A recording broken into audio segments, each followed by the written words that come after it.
नमस्कार, good evening, सत श्री अकाल। एक बार फिर आप तमाम लोगों का स्वागत है क्राइम की कहानी के इस एपिसोड में। उम्मीद है पूरी फैमिली अच्छी होगी, अपना और अपनों का ख्याल रख रही होगी। चंबल के कई किस्से, कई कहानियां मैंने आपको सुनाई, लेकिन आज जो कहानी है वो चंबल के इतिहास में उसके बाद न उससे पहले और न उसके बाद आज तक कभी वो दोहराई गई। हालांकि अब चंबल पूरी तरह से लगभग साफ है, छोटे मोटे कुछ गिरोह जरूर है, लेकिन अब वो वाली बात नहीं रही चंबल के बिहेड़ों में जो 50, 60, 70, 80s, 90s के दौर में हुआ करती थी। आज की कहानी चंबल के उस डाकू की कहानी है जिसे कहा जाता था कि उससे महंगा डाकू कोई नहीं हुआ। एक ऐसा डाकू जिस पर सरकार और पुलिस ने भी सबसे ज्यादा इनाम रखा। चंबल के इतिहास में यह आज भी एक रिकॉर्ड है कि किसी डाकू के सर पर इतना इनाम रखा गया। और चंबल का ये वो डाकू था जिसने कहा कि चंबल के आसपास तो बहुत सारे पकड़ किडनैपिंग की, क्योंकि चंबल के डाकुओं का जो उनकी पूरी जिंदगी होती है, वो जो हथियार खर्ची है, वो सारा वो किडनैपिंग से ही चलता है, जिसे वहां की लोकल भाषा में पकड़ कहते हैं। तो सारे डाकू यही करते हैं। लेकिन ये वो डाकू था जिसने चंबल के आसपास के इलाके से बाहर निकलकर उसने कहा कि क्यों न सीधे दिल्ली के, जो देश की राजधानी है दिल्ली, और वहां तक अपनी खौफ और दहशत को पहुंचाया जाए। और ये वो डाकू है जिसके ऊपर जब उसकी इस तरह की चीजें हुई तब प्रधानमंत्री इंदिरा गांधी तक ने कहा था कि अगर डाकुओं को सरेंडर करने का कोई ऑपरेशन चलेगा तो एक ही शर्त पर इसकी इजाजत देगी, अगर उस डाकू को भी आप सरेंडर करवा दो।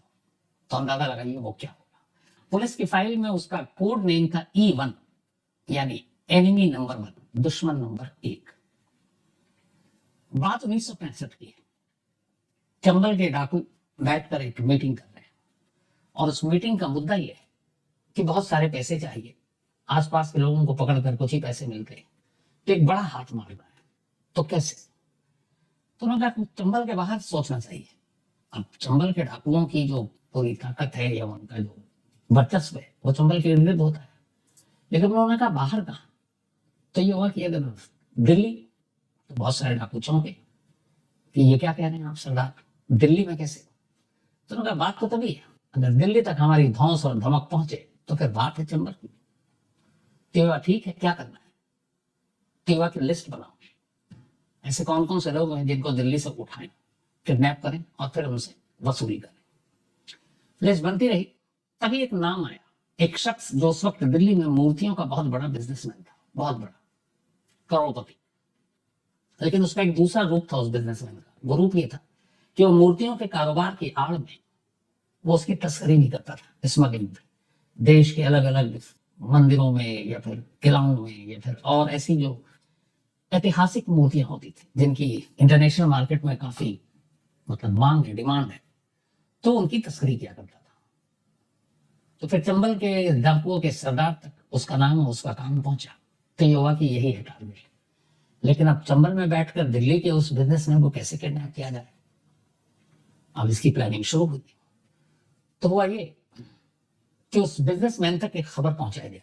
खबर ये कि चंबल के कुछ डाकुओं ने कहीं डाका डाला और उनके हाथ में नायाब ऐसी मूर्तियां लगी हैं जिनकी कीमत करोड़ों में है, और वो बेचना चाहते हैं, लेकिन कोई ऐसा खरीदार नहीं है उस लेवल का जो इसे खरीद सके। तो इसीलिए आपका नाम सामने आया क्योंकि आप जौहरी हैं, देखकर परख लेते हैं, तो इसलिए आपको अप्रोच किया गया। अब ये प्लानिंग हुई, तो भैया कौन कैसे अप्रोच करे? तो चंबल का एक डाकू भेष बदलकर, शहर के शहरी कपड़े पहनकर दिल्ली आता है। दिल्ली आने के बाद उस बिजनेसमैन के पास पहुंचता है और वहां जाकर बताता है कि हमें एक खबर मिली है, कुछ लोग हैं जिनके पास ये मूर्तियां हैं, उनका ताल्लुक चंबल से है, वो खुद चंबल का है लेकिन कहानी सुना रहा है, और वो बड़ी बेशकीमती मूर्तियां, और वो खरीदार ढूंढ रहा है।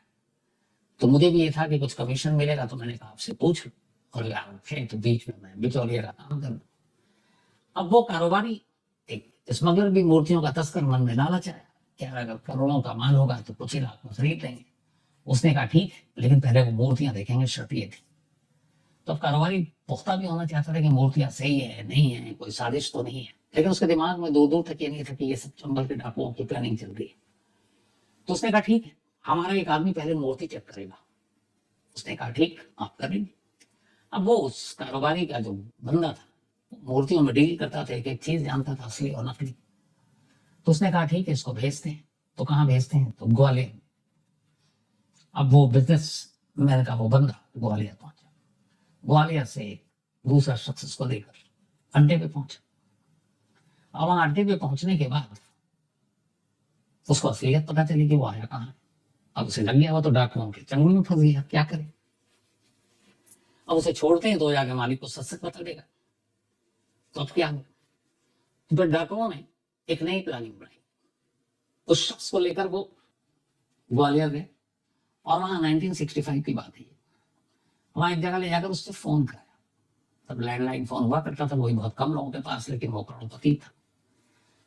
तो फोन कराने के बाद उसने कहा कि अगर तुमने कुछ भी उल्टा पुल्टा बोला तो मार देंगे, तो तुम्हें सिर्फ मैसेज देखना है कि आप मूर्ति देख ली, ये लोग किसी और को भेज देंगे, आप फौरन डील डन कर लो। फोन हुआ, मालिक ने सुना, उसे लगा चलो यार वो भरोसेमंद मुलाजिम, कहीं शक की गुंजाइश नहीं। उसने कहा ठीक है मैं आ रहा हूँ। अब अगले दिन मालिक फ्लाइट पकड़ के दिल्ली से ग्वालियर उतरता है। ग्वालियर उतरने के बाद अब उसके लोग वहां थे ही थे, उन्होंने कहा चलिए आपको ले चलते हैं। उसके बाद एक गाड़ी में बिठाया गया और फिर आहिस्ता से सटा दिया गया वो वेपन, और कहा गया आप अगवा हो चुके हैं, चलिए हमारे साथ। अब उसको ले जाकर सीधे चंबल की घाटी में। अब मालिक चंबल की घाटी में किडनैप। अब जिससे फिरौती लेनी थी वो तो उन्हीं के पास है। अच्छा, वो पूरे पैसे भी लेकर नहीं आया था। अब वो क्या किया जाए, तो कि मालिक के घर में फिर मैसेज पहुंचाया जाए। मैसेज पहुंचाया गया, जैसे ही पता चला कि चंबल के डाकुओं ने दिल्ली के इतने बड़े मूर्तियों के कारोबारी बिजनेसमैन, जिसकी अच्छे अच्छे उस वक्त की जो नेताओं बाकी ब्यूरोक्रेसी में पहुंच थी, उसको किडनैप कर लिया गया। कहते हैं कि पीएम तक ये मामला पहुंचा था, अखबारों में खबर छप गई। अब सौदेबाजी शुरू हुई फिरौती की, मामला चलता रहा, कई दिन बीत गए, वो बिजनेस उनके कब्जे में रहा। इधर सरकार की तरफ से, पुलिस की तरफ से प्रेशर डाला गया, एक साथ 3 state, Rajasthan, MP, UP police सब, कि भाई इसको छुड़ाओ। लेकिन कहां से छुड़ाए, क्योंकि एनिमी नंबर 1 पुलिस की रडार पे पहले से ही। थक हार कर फिर ये लगा कि कहीं बिजनेसमैन की जान को खतरा ना आ जाए।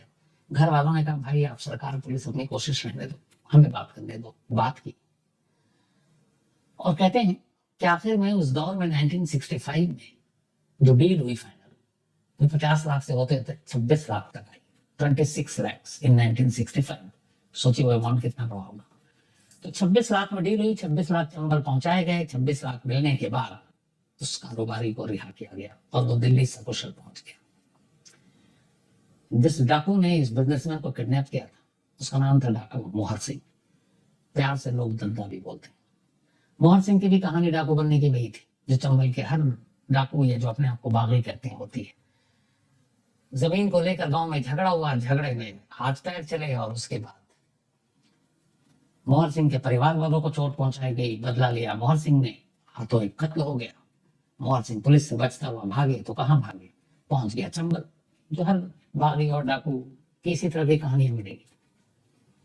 और वहां उस वक्त बहुत सारे गैंग थे चंबल में। तो चंबल जाने के बाद उसने कहा कि भाई कोई गैंग हमें अपने पास रख ले, पुलिस हमें मार डालेगी।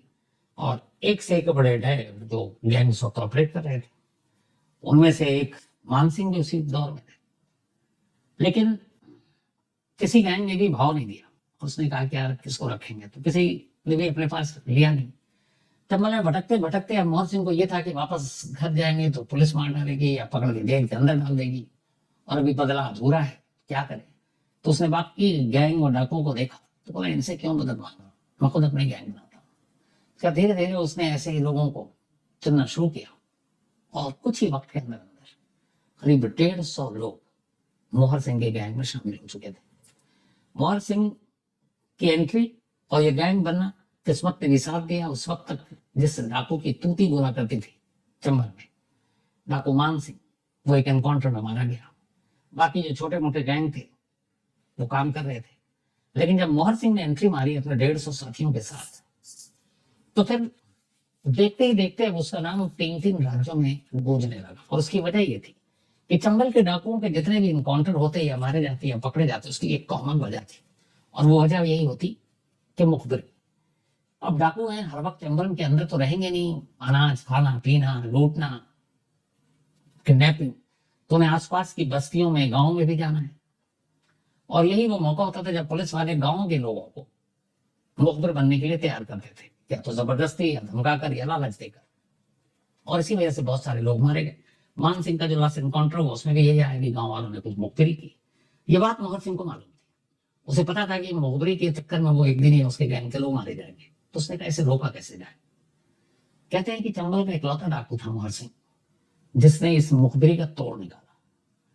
उसने गांव गांव में जाकर या अपने लोगों को भेजकर एक मुनादी कराई, एक ऐलान कराया और ये कहा कि बाकी कुछ भी दुश्मनी हो मैं शायद माफ कर दूंगा, लेकिन अगर मुझे ये पता चला कि किसी भी गांव वाले ने मेरी मुखबिरी पुलिस से की है तो मैं सिर्फ उसको नहीं उसके पूरे परिवार को मार डालूंगा। और कहते हैं ऐसे कुछ मुखबिरी के शक हुए और मोहर सिंह ने यही किया, पूरे परिवार को मार डाला। मोहर सिंह के ऊपर करीब 150 से ज्यादा कत्ल, किडनैपिंग, इन सबके मामले थे और एक के बाद एक जब वो कत्ल करने लगा और मान सिंह के बाद अब एक दूसरा नाम उठ चुका था मोहर सिंह, और मोहर सिंह के नाम से हम लोग कांपने लगे। पुलिस ने पूरी कोशिश की, फाइल बनाई, इवन नाम दिया एनिमी नंबर 1, लेकिन कभी मोहर सिंह के करीब तक नहीं पहुंच पाया। वजह यही थी कि मोहर सिंह ने पुलिस और मुखबिरी के नेटवर्क को तोड़ दिया। तो अब गांव वालों का ये था कि पुलिस से कि भैया तुम हमें मारना है मार दो, हमें जेल में डालना है डाल दो, कम से कम तुम कानून के दायरे में रह के ही करोगे सब कुछ।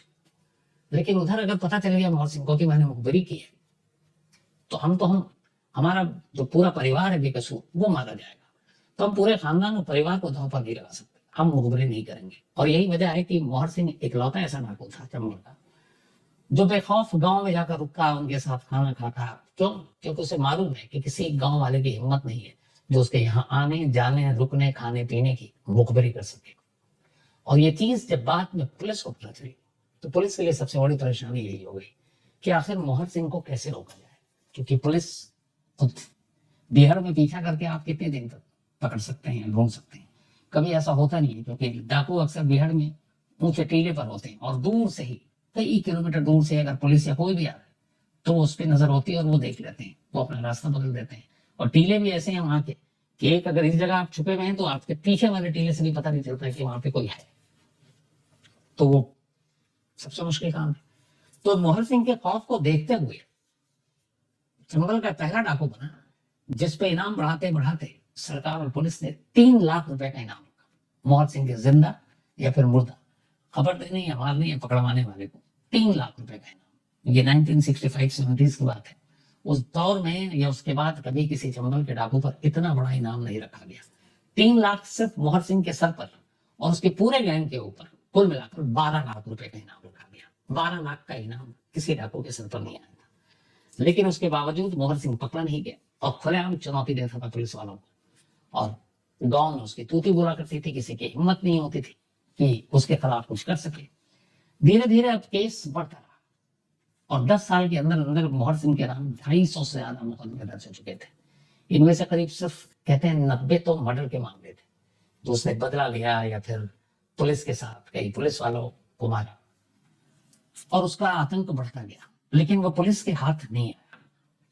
कहते हैं कि अपने पूरे करियर में मोहर सिंह की और पुलिस की 76 टाइम मुठभेड़ हुई, एनकाउंटर 76 बार, लेकिन हर बार मोहर सिंह निकल गया अपने लोगों के साथ, बल्कि इसमें पुलिस वालों को भी नुकसान ज्यादा हुआ, तो बचता चला गया। 150 का गैंग, तमाम हथियार, दिल्ली तक जिसकी दस्तक, और अब वो पूरी तरह से एक खतरा बन चुका था। पुलिस को भी कुछ समझ में नहीं आ रहा था क्या करें। इसी दौरान भी 1960 के आसपास जब मान सिंह का एनकाउंटर हुआ था तब विनोबा भावे ने एक पहल की थी। उन्होंने दिल्ली में बात की थी कि ये जो चंबल के डाकू हैं ये भी हमारे सोसाइटी के लोग हैं, इनके साथ ज्यादती हुई, जुल्म हुआ, इनके जमीन पर कब्जा किया गया, कुछ पुलिस वालों की वजह से डाकू बन गए, कुछ बदले की वजह से डाकू बने, तो ये सब पेशेवर अपराधी नहीं है। और ये वाकई चंबल का एक सच है कि चंबल के 5-10% छोड़ दें तो जितने भी चंबल के बिहार में पहुंचे वो आज भी कहते हैं अपने आप को बागी कहते हैं, वो डाकू नहीं कहते हैं, क्योंकि उन्होंने सिस्टम से बगावत की। उनका अपना ये अपनी सोच थी कि उनके साथ जुल्म, ज्यादती, जमीन कब्जा करना, उनके परिवारों की महिलाओं के साथ रेप करना, तो इन सारी चीजों ने उनके अंदर गुस्सा पैदा किया और वो चंबल में पहुंच गया और बागी बन गए। तो विनोबा भावे का यही तर्क था कि ये जितने भी चंबल के डाकू हैं असल में ये सब बागी, तो इनको मुख्य धारा सोसाइटी में वापस लाने की पहल की जानी चाहिए।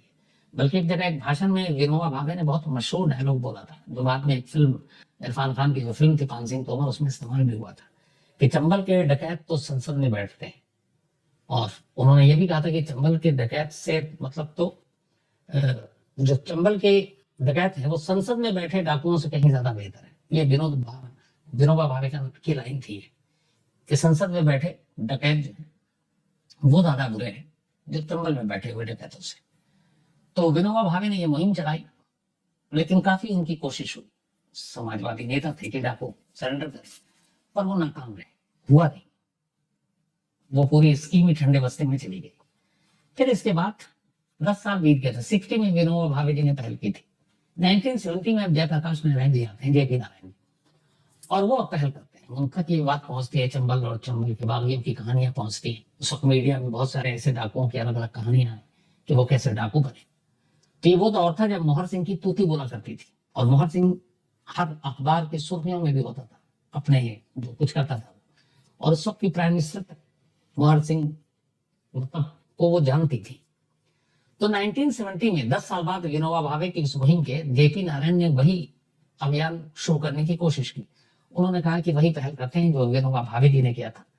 चंबल के डाकुओं को सरेंडर कराने के लिए, आत्मसमर्पण के लिए ट्राई करते हैं और उनको समाज की मुख्य धारा में लाकर जोड़ते हैं, क्योंकि वो पेशेवर मुजरिम नहीं, हालात के बने हुए बागी है। तो अपनी ये पूरी स्कीम लेकर वो कहते हैं उस वक्त प्राइम मिनिस्टर इंदिरा गांधी के पास गए, जेपी नारायण जी। इंदिरा गांधी ने वो देखी, उन्हें पता था पहले भी ये कोशिश हुई है, तो बहुत ज्यादा दिलचस्पी नहीं ली, लेकिन उन्होंने बताया कि अच्छी चीज होगी, इससे ये है कि जो पुलिस और बाकी जितना मशीनरी और पैसे खर्च होते हैं चंबल के डाकुओं के ऑपरेशन पर, 3 स्टेट्स की पुलिस है, राजस्थान, एमपी और यूपी, तो वो भी बचेगा, शांति भी रहेगी, पूरे आसपास के जो इलाके हैं वहां दहशत कम होगी। तो बात समझाने के बाद इंदिरा गांधी मानी, लेकिन उनकी शर्त एक थी, और उन्होंने शर्त रख दी जेपी नारायण जी के आगे। और शर्त ये थी कि अगर मोहर सिंह सरेंडर करने को राजी होता है, आप उसे मना लेते हो, तब मैं इस स्कीम को मंजूरी देती, और उसके बगैर अगर सरेंडर होता है तो मैं नहीं मानूंगी। पता नहीं क्या हुआ, जेपी नारायण जी को उन्होंने कहा ठीक है, मैं मोहर सिंह को मनाऊंगा। इंदिरा गांधी ने कहा ठीक है, आप जाइए, आप आत्मसमर्पण कराइए, जो भी हम मदद आपको देंगे। अब विनोबा भावे के बाद जेपी जी, जयप्रकाश नारायण जी, समाजवादी नेता, उन्होंने चंबल के डाकुओं और जो चंबल के डाकुओं के लिए काम करते थे एनजीओ और बाकी लोग, उन तक अपनी बात पहुंचाई। चंबल के डाकुओं को भी विनोबा भावे और जेपी नारायण जी के बारे में पता था, तब मूवमेंट भी चला था। तो बात आखिर मोहर सिंह तक पहुंची। मोहर सिंह तक बात पहुंची, पहले मोहर सिंह ने तमाम शर्तें, ये सारी चीजें सुनी, लंबी बातचीत का ये सिलसिला चला। 1970 से ये कोशिश शुरू हुई, और आखिर में मोहर सिंह जेपी नारायण के आगे सरेंडर करने को तैयार हो गया अपने पूरे गैंग के साथ। न सिर्फ वो, बल्कि उसने कहा कि मैं अपने साथियों को भी कहूंगा। और उस वक्त जो मोहर सिंह था, उसके एक और डाकू के साथ बड़ी दोस्ती थी, और उस डाकू के साथ उसने, मतलब दोनों गैंग अलग थे लेकिन दोस्ती बहुत थी, तो अपने उस दोस्त को भी बनाया और फिर कहा कि हम लोग सरेंडर करने को तैयार हैं। अब जेपी नारायण जी ने इंतजाम करना शुरू किया, और इसके बाद आखिरकार जो मुरैना है मध्य प्रदेश में, मुरैना और भिंड, यही वो इलाका जहां से सारे चंबल शुरू होता, ज्यादातर डाकू भी इसी इलाके से आते हैं। तो ये हुआ कि हम हथियार डाल देंगे, और इन्होंने कहा था हम आपको समाज के मुख्य धारा में लाएंगे, आपके साथ ज्यादती नहीं होगी, और सरकार आपको फिर नई जिंदगी शुरू करने के लिए आपको जमीन और पैसे भी देगी। तो सारी बातें चंबल के बीहड़ों तक पहुंची। उस वक्त तक सीज फायर, और आखिरकार सब मान गए। जब मान गए तो वो अप्रैल का महीना था, 1972 का साल, 1972 का। एक जगह चुना गया बातचीत के बाद कि डाकू कहाँ सरेंडर करेंगे। उनके मन में बहुत सारे लोगों को भी डर था कि सरेंडर करने जाए, इनकाउंटर न करते, पुलिस मार देते, क्योंकि बहुत सारे ये लोग भी इस तरह का काम कर चुके थे। तो फिर कैसे, तो उन्हें यकीन दिलाया गया कि ऐसा कुछ नहीं होगा, और आप जिस जगह पर पहुंचोगे वहां आसपास में तो पुलिस नहीं होगी, और आप एक साथ मत आओ, आप अलग अलग आओ, और अगर आपको लगता है आपके पहले वाले या आपसे आने वाले पहले के साथ कुछ गड़बड़ हुआ तो आप मत सरेंडर करना। तो मुरैना के पास, बल्कि मुरैना से करीब 30 किलोमीटर दूर एक गांव है, उस गांव का नाम है धुरेरा। ये बड़ा फेमस गांव है धुरेरा। इस धुरेरा गांव को चुना गया चंबल के डाकुओं के सरेंडर करने के लिए। अब अप्रैल का महीना था, 10 अप्रैल के बाद से 1972 चंबल के छोटे मोटे गैंग, जिनकी पुलिस से बहुत ज्यादा अदालत नहीं थी, जिन्होंने बहुत ज्यादा खून खराबा नहीं किया था, सबसे पहले वो निकलते हैं हथियार के साथ, और धुरेरा गांव को पूरा खाली करा दिया गया। जो गांव के लोग थे उनको वहां से हटा दिया गया, खाली गांव है, और जेपी नारायण और उनके तमाम लोग हैं वहां पर, और आला पुलिस अफसर है। और ये था कि पुलिस हथियारों के साथ वहां पे नहीं होंगे। डाकुओं के आने का सिलसिला शुरू हुआ धुरेरा गांव में। आते गए धीरे धीरे धीरे सब। अब आती है तारीख 14 अप्रैल 1972। 14 अप्रैल 1972 यही वो तारीख थी जिस दिन सबसे बड़ा डाकू चंबल का, सबसे महंगा डाकू, सबसे बड़ा इनामी डाकू मोहर सिंह अपने साथियों के साथ धुरेरा गांव में एंट्री लेता है और सारे लोग उसी का इंतजार कर रहे थे। वो आता है, आने के बाद जयप्रकाश नारायण के सामने अपने हथियार डालता है, तो विनोबा भावे और जेपी नारायण जी के नारे लगाता है और सरेंडर कर देता है। सरेंडर करने के बाद उससे पहले ग्वालियर जेल में सारी तैयारी हो चुकी थी कि ये सारे डाकुओं को रखा जाएगा। तादाद इनकी ज्यादा थी, 150 के करीब तो सिर्फ मोहर सिंह के थे, दो गैंग मेंबर। तो इन सभी को वहां से बाकायदा हथियार डाले गए, इनको फूल वूल मालाएं पहनाई गई और फिर सभी को वहां से ग्वालियर जेल ले जाया गया।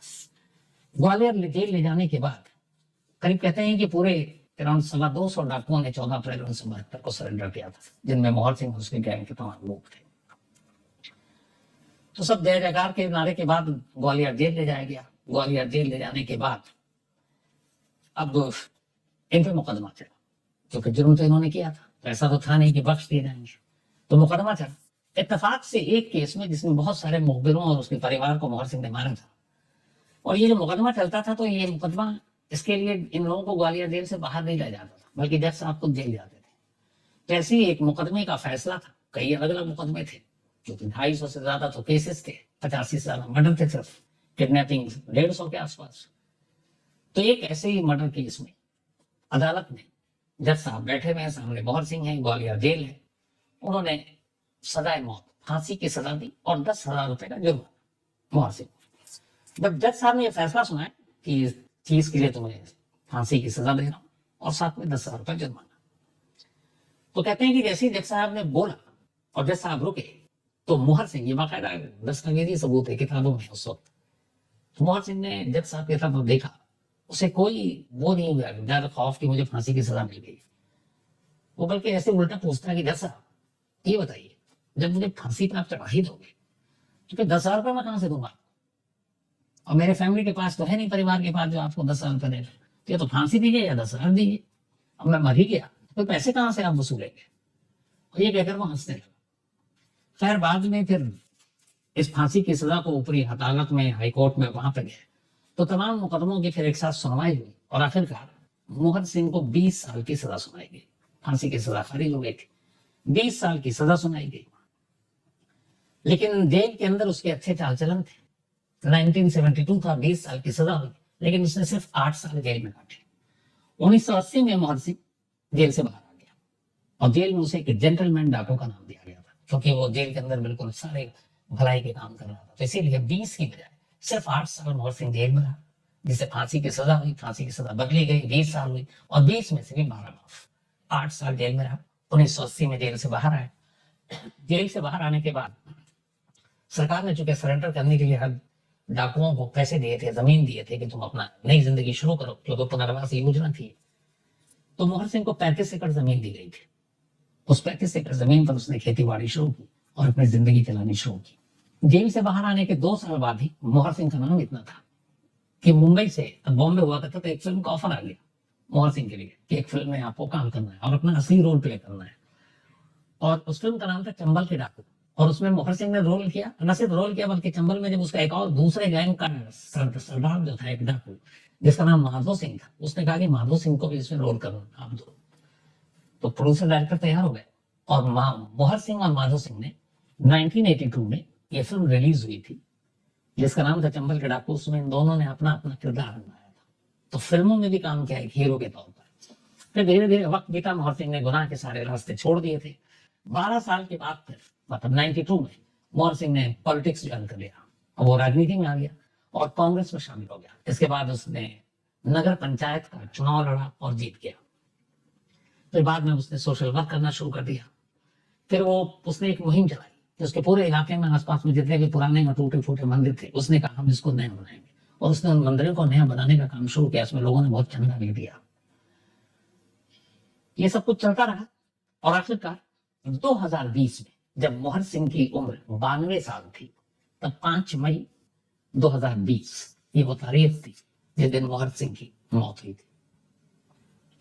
मोहर सिंह की मौत हो गई। मौत के साथ वो एक पूरा चैप्टर खत्म। लेकिन आज भी मोहन सिंह के नाम का जो रिकॉर्ड है चंबल में वो टूटा नहीं है।